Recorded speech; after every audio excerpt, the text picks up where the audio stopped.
Good morning, good morning. Thank you so much for being here bright and early. And you're in for a treat. You won't regret it at all. My name's Anita Anand, and anyone who listens to the podcast Empire will know I'm obsessed with kick-ass women.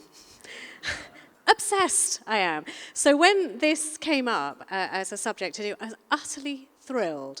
Harleen has done something really interesting because coming from the Punjabi heritage that I do, it is muscular, it is masculine, often, to the exclusion, the utter exclusion of women.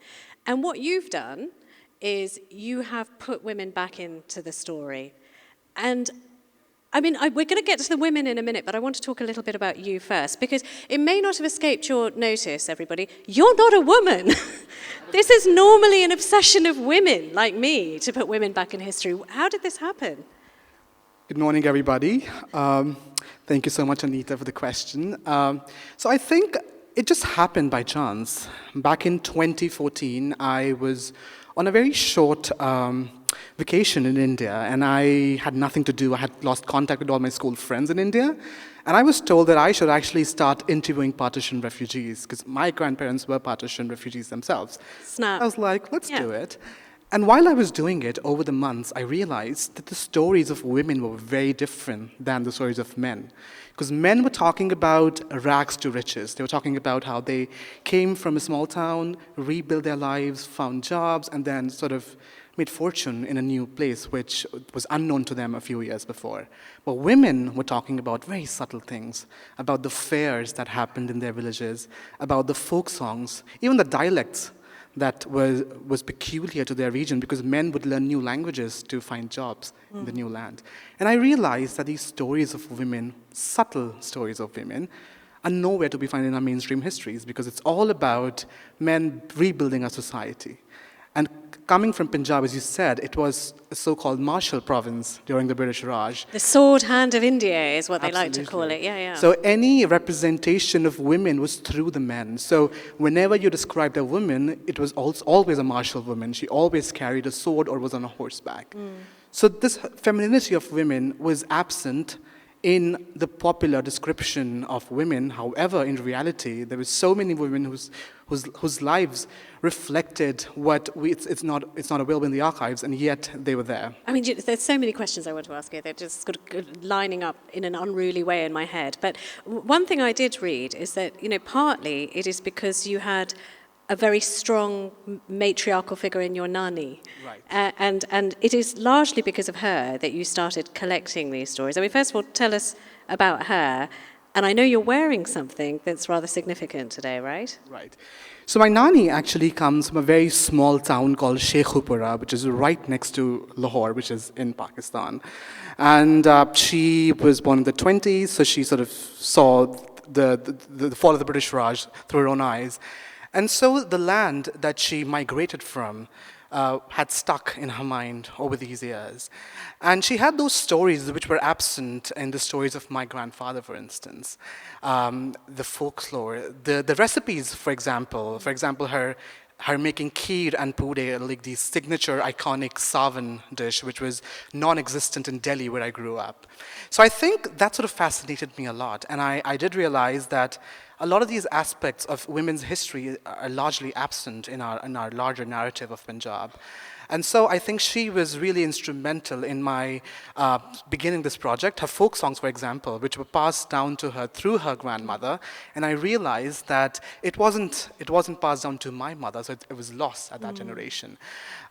We didn't speak the same language anymore because, of course, there was a linguistic shift that happened, like all diaspora communities. We were in Delhi, and we spoke Hindi. She spoke her peculiar dialect of Punjabi.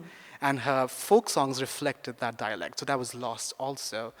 And I think by the time I had finished writing the book, and I did take her help a lot, she did realize that I was, in a way, a custodian of her heritage. And the fulkari that I'm wearing right now is actually my grandmother's fulkari, which her mother actually brought from across the border during Partition. Lady, you were clapping, and in my heart, I'm clapping too, because that is a beautiful... And another one. Clap louder. Seriously.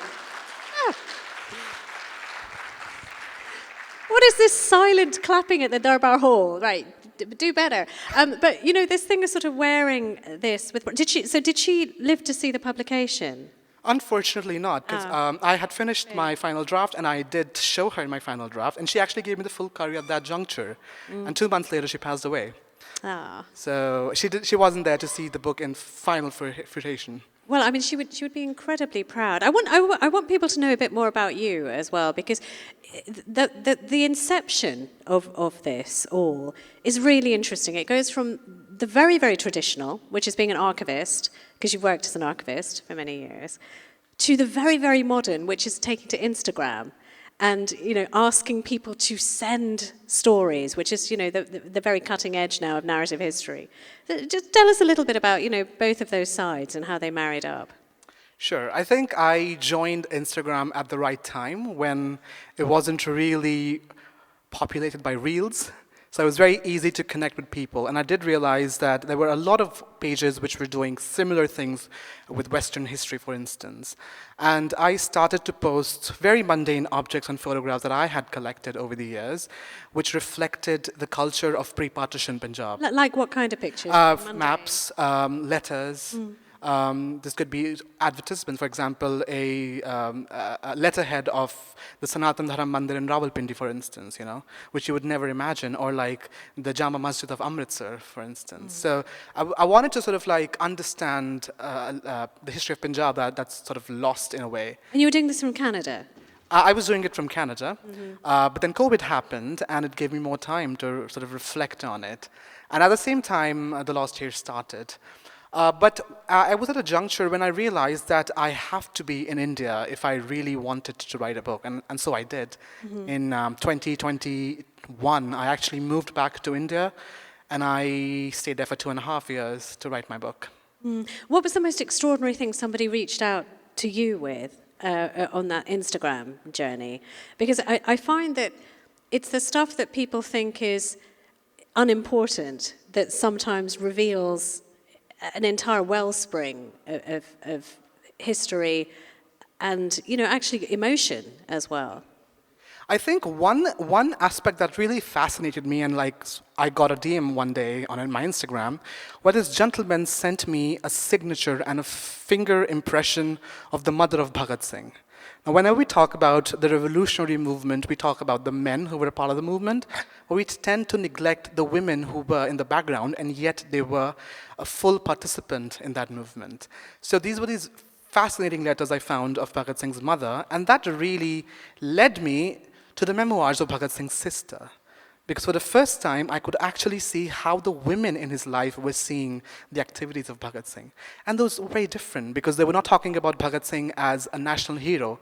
They were talking about Bhagat Singh as my brother. My brother, my son, right? yes. This woman is stitching. This woman is doing crochet when she finds out that her brother is arrested in Delhi of the bomb case. So she talks about the most mundane things. She talks about the foods they ate. She talks about how she consoled the women of her family when the news of Bhagat Singh's death was reached, and how she actually traveled solo to Ferozepur to find his ashes. So I think that one letter, which had this finger impression of his mother and his signature, really changed everything for me. It's so, I mean, I really pity the historians working now, because there is something so extraordinary about holding a letter that somebody has touched in their hands. And you can see from the pressure of the writing, the speed at which it was written, you know, there is so much that's revealed that is more than the words themselves. And May I add something? Yeah. So I think with women's history in Punjab, it's not documented as men's history. So we have to find clues. So for example, this finger impression was one clue. But then photographs actually gives us a lot of hints. So I'll give an example of this very famous series of photographs which were taken of Mountbatten and his wife when they were visiting Lahore after the riots in March 47. And you see a wall with a bunch of cow dung cakes, which are on the wall. And that has the hand impression of women who might have lived there. And through that, you sort of like get a glimpse of these women's lives, which otherwise are not present in the popular newspapers unless you were an elite educated woman who had access to a women's magazine. But the history of common women is found in the folklore, it's found in recipes, it's found in random pictures where something might have accidentally, you might see something accidentally. But overall, they're just scattered all over the place. So I mean, that's what I mean about, you know, the modern day historian. I mean, I suppose women are better now at having their stories recorded, but you have only emails. You have electronic communications. You have people who are so self-conscious now that they're not taking those ephemeral pictures of nothing that give you so much. It's all about the selfie. It's also deliberate. It's also posed. It's so curated. So that's why I think we're losing a lot. You're very deliberate about the title of your book. Speak to why you chose to do that form of words. I think for me, Heer represents the most quintessential Punjabi woman. And the reason I say this is because for anybody who is well-versed with Punjabi literature, or not even well-versed with Punjabi literature, who knows a little bit about Punjab's history, knows about the love lore of Heer Ranjha. Yeah, I mean, I'm not sure that we've got some Western audience members. So it's the Punjabi adaptation, I would say, of Romeo and Juliet. Yes, star-crossed lovers who doomed Heer Ranjha. Yeah. Yes. Yeah. But Heer here is a very strong character because not only she stands up for her love, but she also stands up against patriarchy, against religious orthodoxy, and she's a badass heroine for 15th century Punjab. Yeah. And I thought that in every Punjabi woman which existed in Punjab in the past had a streak of Heer's spirit. But then these women are lost in time because they were not documented. Like if you look for genealogical records in Punjab, you go to the Pandits in Haridwar, you only find the names of male relatives. It's never the women. Can I tell you a really fun story? So I was the first woman recorded in our family histories when my father died in Haridwar, because if you're not familiar, on the ghats of the Ganges, you will have a Panditji who goes back with your family or these groups, ethnic groups, for sometimes up to 1,000 years. They're really huge volumes, and they, as you say, only write down the boys. And I wouldn't have it. I mean, I was grieving. I was so unhappy. And then it was actually really helpful because it allowed me to turn that all into rage at the Pandit. I mean, I'm going to Hindu hell, that's for sure. But I just made him write it down. I said, do you honestly think my dad wouldn't have wanted my name there? So I think more and more women are doing that, actually, now in those volumes. There's a whole generation. I know I'm not the only one, because I've told this story before and someone else has come up to me and said, I did exactly the same thing. And the Panditjis are allowing you to do it these days because, frankly, life is too short and we are too loud and angry. So, we're in there, Shall we talk about some of the women in the book? Because it is, like I said, it's a treasure trove of wonderful women. We're going to hop around a bit. Let's talk about Khadija Begum Ferozeuddin, who is fascinating. So you're going to have to take us right from the basics to why she is in the book and why she's extraordinary. So Khadija Begum Ferozeuddin is a fascinating character because she defies this idea of how we perceive an emancipated woman to be. She is in full parda. She even wears black gloves because she believes that no skin should be exposed. And yet, she was the first PhD in Punjab in the 1920s and 30s. She goes on to become the principal of Punjab, one of the Punjab's earliest women's college in Amritsar. And then, when the Pakistan movement starts in the 40s, she joins Jinnah and she becomes one of the very few women in Pakistan movement. And you can actually see her pictures in a lot of pictures of Muslim League women's command, where she's the only one who's wearing a burqa and the rest of them are in saris. Well, I'm sort of thrilled with starting there because it turns misconceptions on their heads, that a woman necessarily who chooses to be a certain way, whether it is either in Burda or as a traditional Punjabi Sikh woman, would not care about education. And there were absolute pioneers with ovaries who really pushed, younger girls to have what their sons would have or their brothers would have. I realise I've just got out of order. That's my fault because I don't know how to turn over a piece of paper. I meant to be a bit more chronological. Let's get back to normal service. Rani Nuranisa is also fascinating because this is an interesting intersection, which Punjab was, of Hindu, Muslim, and Sikh. So tell us about her, because that date is actually where I meant to start, which is much earlier. Yeah, go ahead. So before, even before her life's intersection with Hindu, Sikh, and Muslim traditions, Noor Nisa is also the first Punjabi woman to actually interact politically with a European. So she actually really opens the gates to British colonialism into Punjab. So Noor Nisa actually comes from a very old Rajput family which had roots in Bikaner in the 11th century. They, over the generation, moved to Punjab, near Ludhiana, and they convert to Islam. And yet, they keep their Chandravanshi and Suryavanshi lineage intact. So they would have Purohit and Pandits who would solemnize the weddings, but they were Muslims, they would also keep fasts. What is interesting about her is that Guru Gobind Singh, the last Sikh guru, actually bestowed his 2 swords to Noor Nisa's grandfather, which Noor Nisa is the custodian of, and she would actually allow the Sikh pilgrims to come to her Haveli and actually do darshan, to actually have a glimpse of those swords. So she, in spite of her being this Muslim queen, she is this secular character in 18th, 19th century Punjab. So, I mean, I think, and the reason I was so excited about her is that when people think about Punjab, they often start from that moment of partition when such unspeakable horror was done by Hindus against Muslims, Muslims against Sikhs, Sikhs against Muslims. You know, Punjab historically was a melting pot. It absolutely was, where these boundaries were porous between peoples and their faiths. And I would say because Punjab has always been on the crossroads of civilization. You've had the Greeks coming in the ancient era, you've got Chinese, you've got everyone who's coming and settling in Punjab. So one of the things which I've also explored in my book is this idea of Punjabiyat. How do you define somebody as a Punjabi? Do you have to be born in Punjab to be a Punjabi? Or do you have to be of a certain caste or a tribe to be a Punjabi? Because I do have a lot of European women who I classify as Punjabi in my book, and Bengali So women. that's really interesting. And I don't know whether many people think like you. Because for some, and we were talking about this beforehand, you know, there is a very specific, to be a Punjabi, you have to have been ethnically from here, North Indian, and you have, I mean, it's quite a colorist society as well, you know, so there is a great thing. You ask a Punjabi to describe Punjabis and they'll say, oh, they're quite tall, they're quite fair, and we have a nose. And we definitely have a nose. I have the nose, I don't have the height.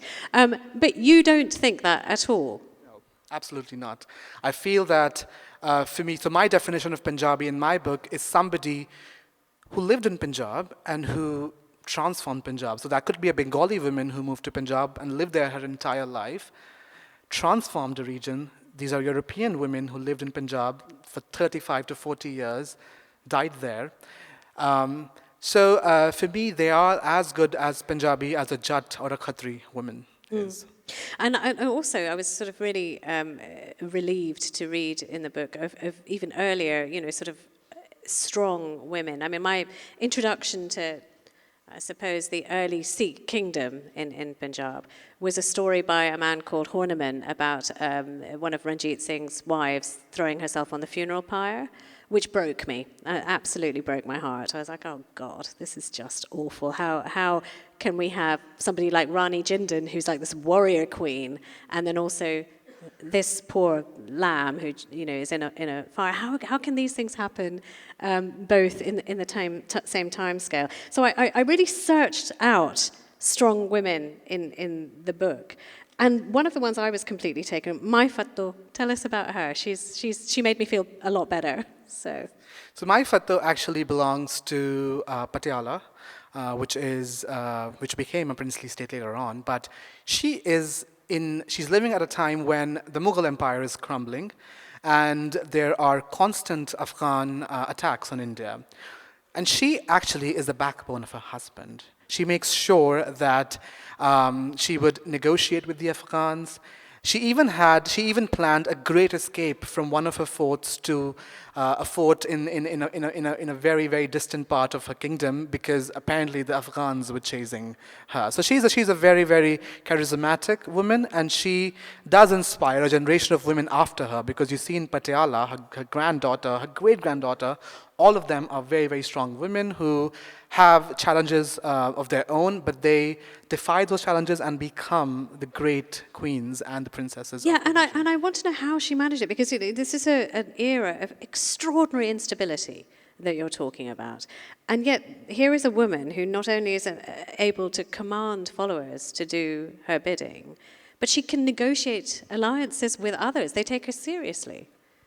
Absolutely. I think a lot of these women, they were not, I would say they were very smart women. They had their own sort of education in political matters. But then you would also have women, a lot of these women came from the agricultural classes who were well knowledgeable about negotiations that they had to do in, let's say, in selling their grains. Of course, when the missals were formed a few decades later, these women actually upgraded their skills and they began to negotiate with other decision makers in the region. So missals, if you're not familiar, are they're sort of, I suppose, baronetcies, where you have a nobleman who has an area, not as big as a province, but an area that they are in charge of, and everybody there owes them fealty. I mentioned Maharaja Ranjit Singh, and I was obsessed with his last wife, Rani Jindal, who's the mother of the last Maharaja of Punjab. But Bibi Sahib Kaur is so interesting as well, and she also is someone of note. Tell us about her. So Bibi Sahib Kaur is an interesting character because not only does she do negotiations, but she also picks up the sword, sits on a horseback, and actually does the fighting. She is the sister of the king of Patiala, and she would actually sit on a rath and go to the battleground, and she would oversee the battle there. What's interesting about her is that there was only one very, very furious battle that occurred between the Sikhs and the Marathas, and she is a participant of that battle, and she goes all the way to Mathura to negotiate with the Peshwa I think it was Mathura or Agra, and she comes back victorious. So Bibi Sahib Kaur is like Jinda, a very, very charismatic woman, but she is also a great warrior. So tell me what happens. How does it happen that you have somebody like her, Bibi Sahib Kaur, who is showing martial prowess? She's a fighter. She's on a horse. She's wielding a weapon. And yet, soon afterwards, you then have, and it is largely a Sikh history, that excludes women altogether from that. Right? It seems like a selective amnesia that, these women are not our women, when they should be, like some of our strongest role models. I think it has to do with the Victorian ideas of masculinity, which a lot of Sikhs were also inheriting from English schools. And one of this idea was women have to be good housewives, they have to be good mothers, and their role outside of the house was frowned upon. Of course, they had to be educated, but they have to be educated in a certain way, which does not really cause any damage to their reputation, their husband's reputation. And so I think a lot of these women who were warriors were seen as women who were uncontrolled women. So for example, even in the case of Bibi Sahib Kaur, once she comes back to Patiala, her brother actually does not like her anymore because he realizes that the woman now has more power. And a lot of these powerful men don't like women when they have power, when they are in a leadership position. Yeah, idiot. But the thing is, it's even more than that. And I feel, and you tell me what you think, that there is then almost a conscious effort to erase these women from the historical record, because they're hard to find. And it's only if you dig and you have an archivist's soul that you'll even find them. Why? I think what is important here is the fact that a lot of women that we talk about in the missal period were widows, for example. and it's interesting because in 18th century, most of the Sikh missals in East Punjab were actually governed by women. And these were either widows or they had very young sons, so they were regents. And I think a lot of them were disliked by the men who were under them. And there was this perception that these women was quote unquote had loose characters, which you would find a lot oft repeated in a lot of British correspondences. So I think a lot of these women were deemed too dangerous to be an ideal role model for the future generation of Sikh women.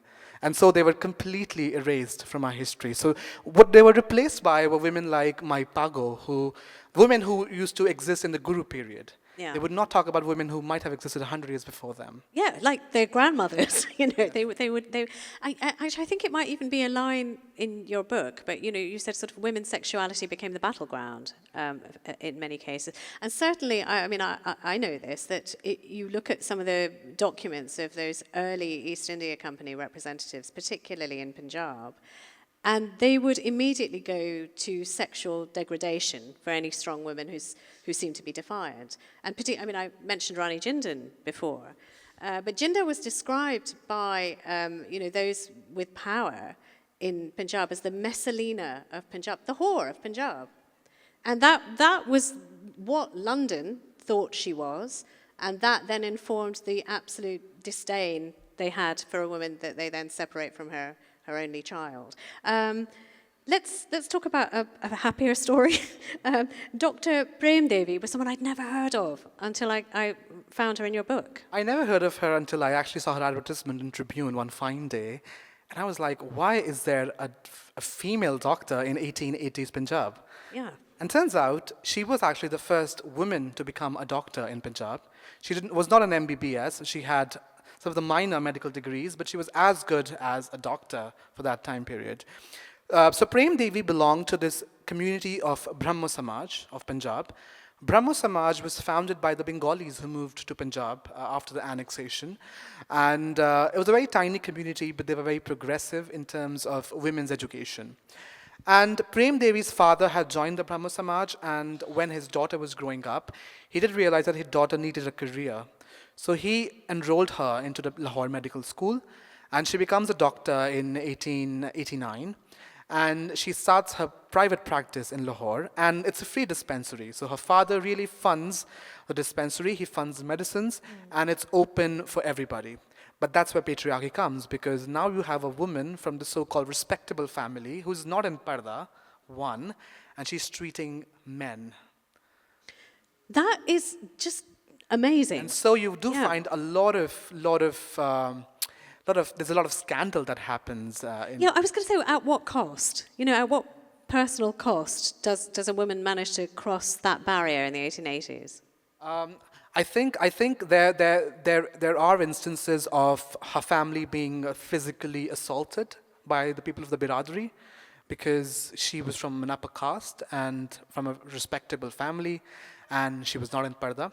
And another thing was that she had recently joined another religious movement called Dev Samaj, which was another progressive movement in Punjab.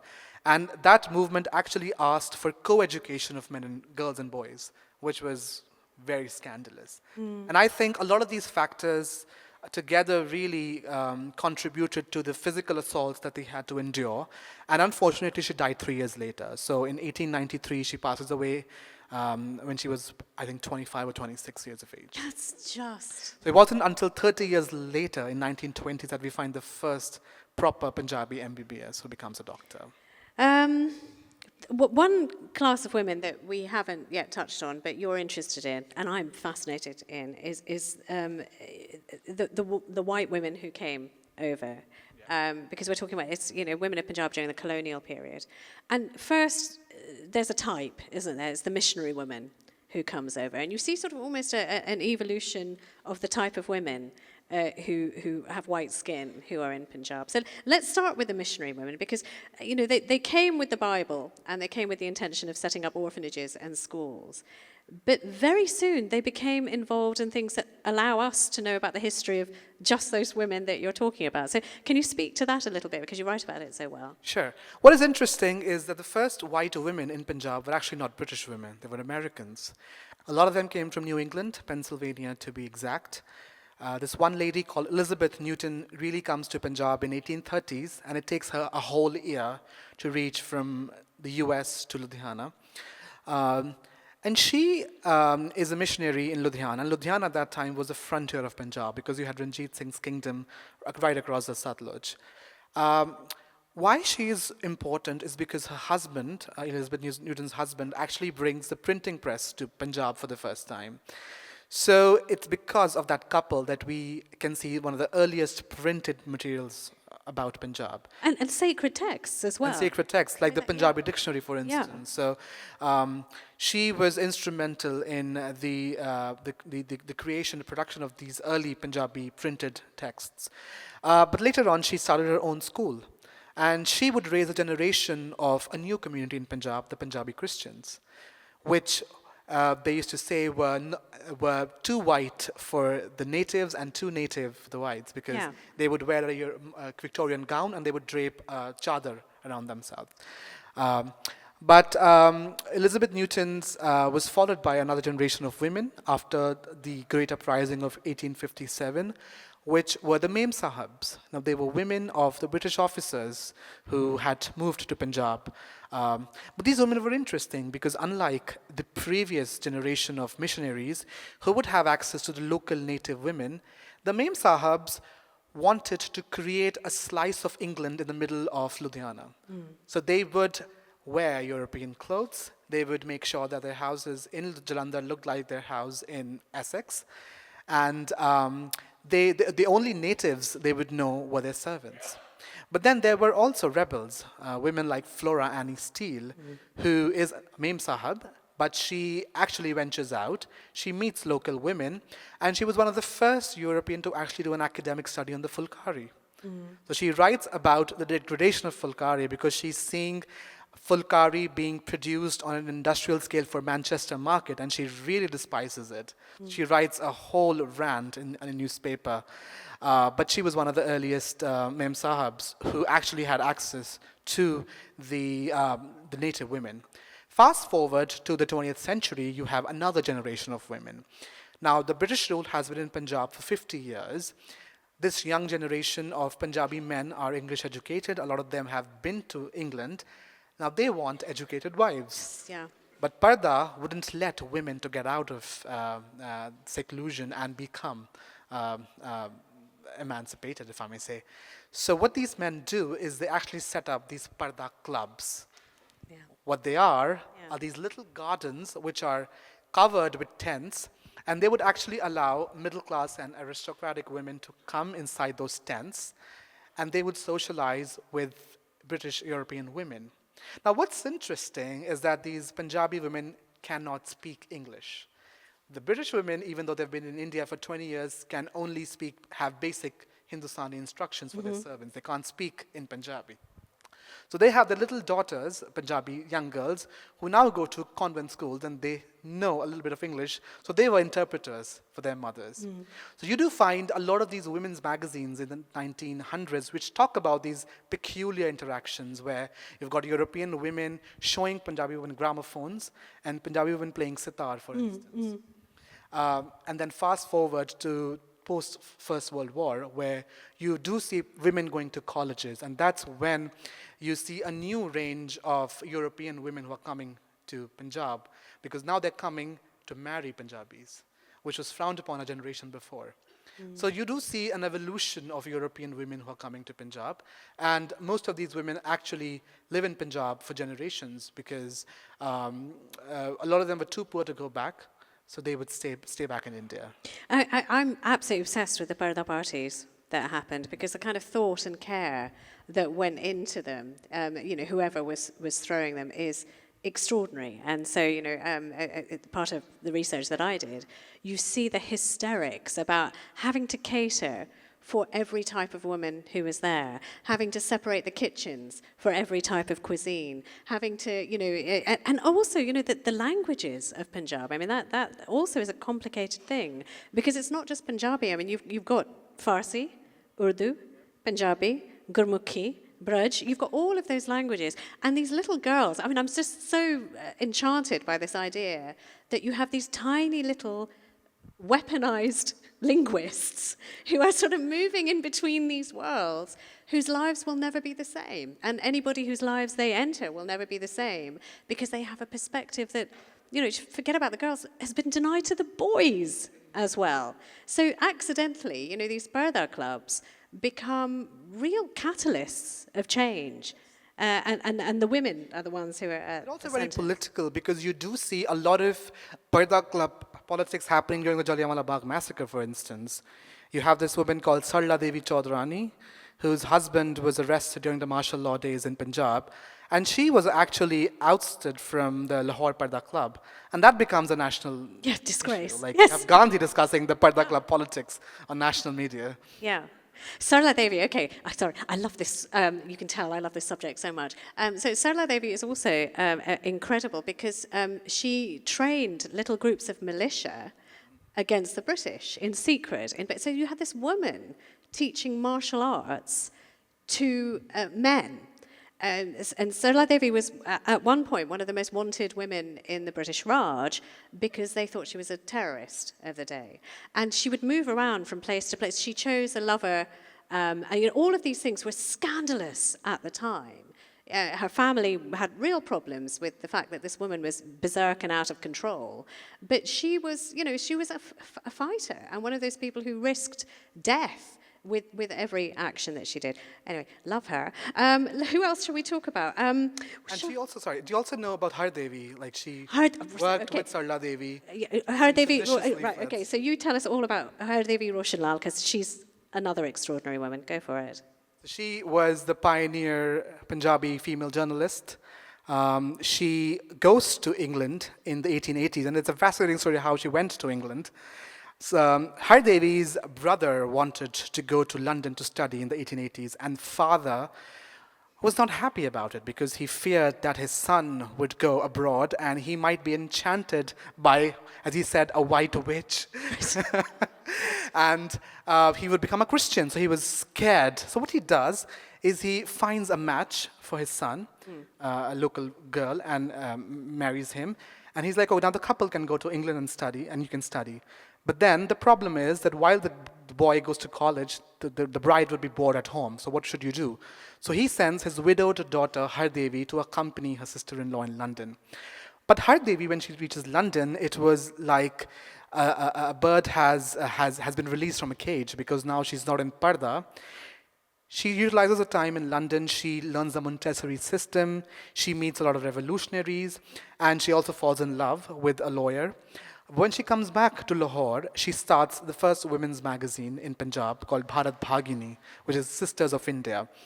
And her magazine is fascinating because she talks about all kinds of things. She talks about how women should not accept what their brothers and fathers are telling them, because they have their own agency. What language was that magazine? That was in Hindi. In Hindi, wow. In Hindi. Even more age, yeah. But again, the reason that it was in Hindi, because Har Devi wanted the magazine to be read all across North India, even though most people in Punjab could not read Devanagari script at that point of time.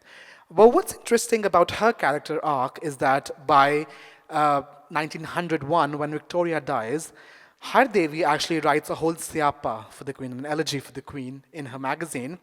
And she also organizes a Punjabi siapa at her home, where they have a portrait of Queen Victoria and a black veil, and all the women of Punjab come together and sort of mourn the Queen.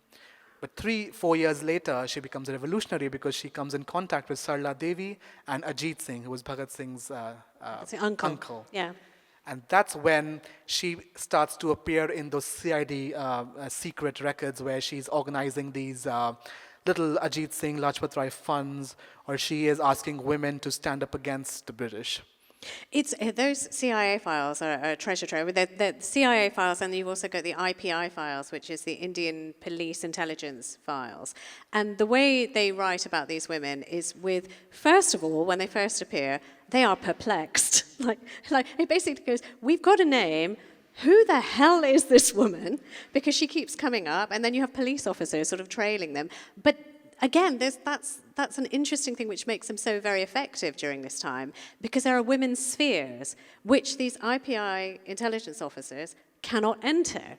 And they, on their part, because, the British do not employ women at this point to infiltrate these Burda parties. So you can have really quite disruptive conversations out of earshot of the Americans, sure, but the British as well, which I found completely fascinating.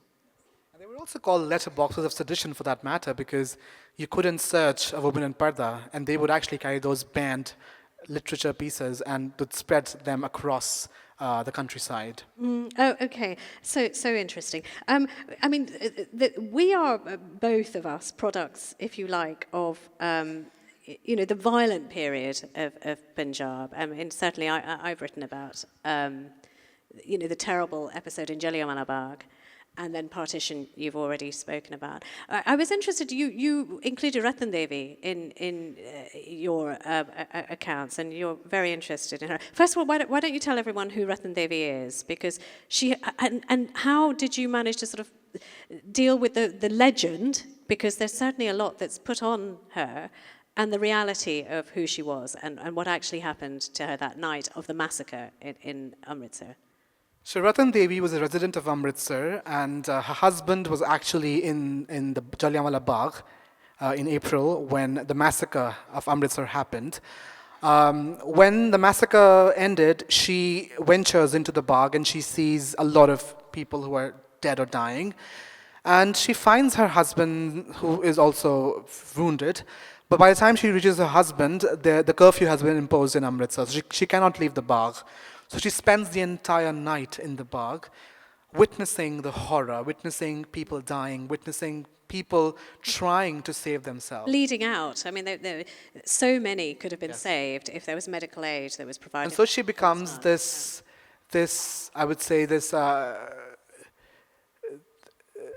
poster girl for suffering. Pretty much, yes. So Gandhi and all the nationalists are actually referring to her whenever they talk about the Jallianwala Bagh massacre. But again, over the years, a lot of myths have been attached to her. Well, right. So, I mean, there's the one that really is very prevalent and was very inflammatory, and the Brits were certainly... I mean, I'm not sure whether it even happened straight away or it happened a decade later, but the story was that Ratan Devi was cradling her dying husband in her lap. And as the night fell, the wild dogs came in because there was so much blood, and the smell of blood in the garden was so overwhelming that she spends the night with a stick, keeping wild dogs away from the body. Now that, you can imagine, is an incendiary story. But I'm still not sure whether that was a contemporary story or whether it came years later. Did you? I would say that in the 1920s, especially during the Swadeshi movement, you did find a lot of regional vernacular literature which was produced, which referred to that incident that Hardevi endured that night. So, of course, a lot of news stories were attached to this legend. And I think even until the 50s, there were like very famous stage dramas which were produced around that story of Hardevi. So, of course, newer legends were attached to this tragic incident. And then you have Partition, and we're going to open it up to questions. So can I just say, if you do have a question, do not do this. This is called the shy hand, and this will just make you leave sad and disappointed, and me filled with self-loathing that I didn't see your question. So if you have a question, just high and proud, and wait till a microphone comes to you.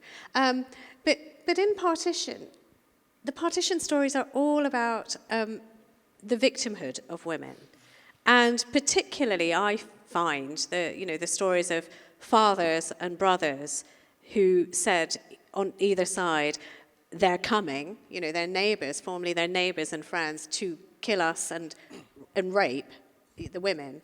And so they choose to kill their women, all the women in their family. Now, how much of that have you, for the book as well, but just in general as an archivist, how have you gone about putting those disappeared women, because nobody ever talked about them again, because they had been murdered by people who loved them, supposedly. How do you go about finding them and putting them back? The tragedy is that for a lot of people who lost or even killed their women with their own hands would not talk about it. A lot of honor has been attached to it.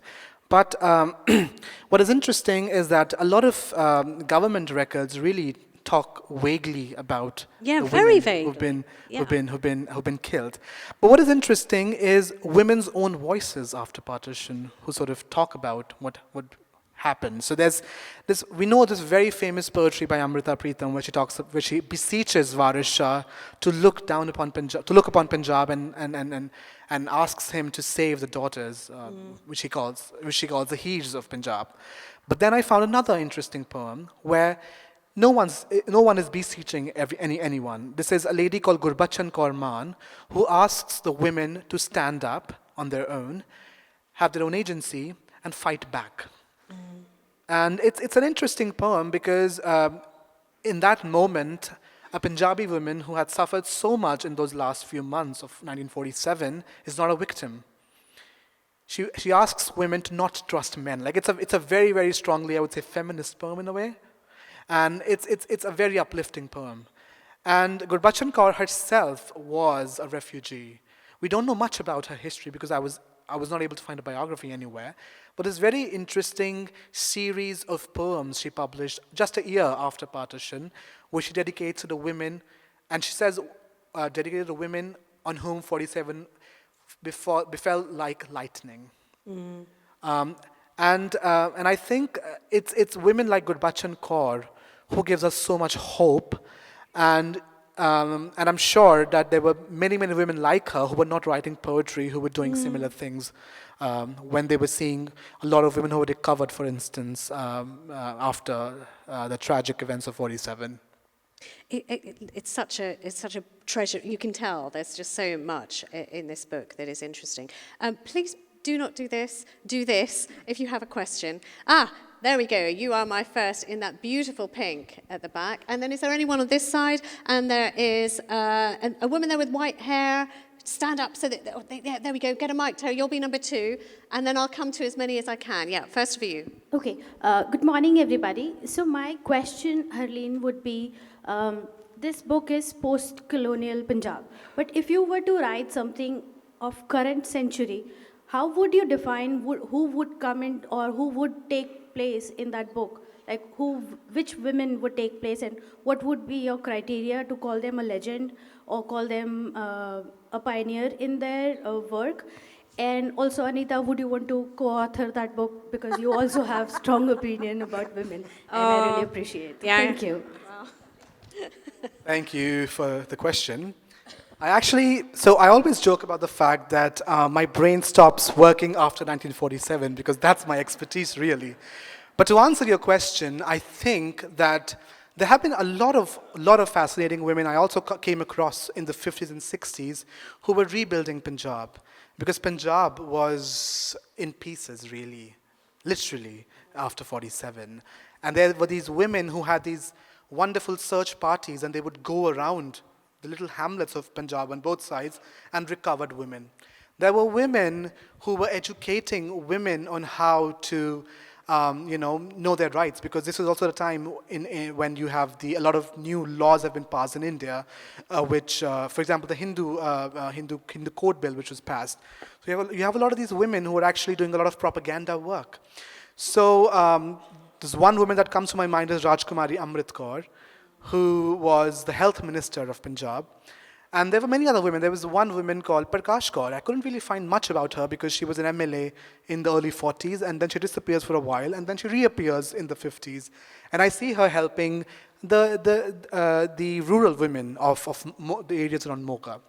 So yes, I mean, there are a lot of women, and for now I can only think about Rajkumari Amrit Kaur and Prakash Kaur. Thank you. And as for, Harleen doesn't need my help, so he'll do it perfectly well. But I mean, there are stories that I'm kind of obsessed with, which is sort of after the colonial period. And more than anything, it's the difficulty in tracking them in that situation of turmoil and bloodshed and the failure of people to want to talk, even in my own family. So, I remember when I wrote the book about Udham Singh, and I was telling my mother my latest, bit of research, and she couldn't care less at all. And just eat another roti was basically her thing. So I said, and the thing, and I was pushing ahead, and I said, the thing that's really got to me, Mum, is that, people don't want to talk about partition. They just don't want to talk about the girls, and, the girls who were killed. That haunts me, that missing generation of women. But the girls that were left behind as well, on either side of that divide that nobody knew where it was going to be until the day after independence. And I said, I just find that impossible. And she goes, oh, yeah. I had an auntie who was a gun runner. I was like, what? She's like, you what?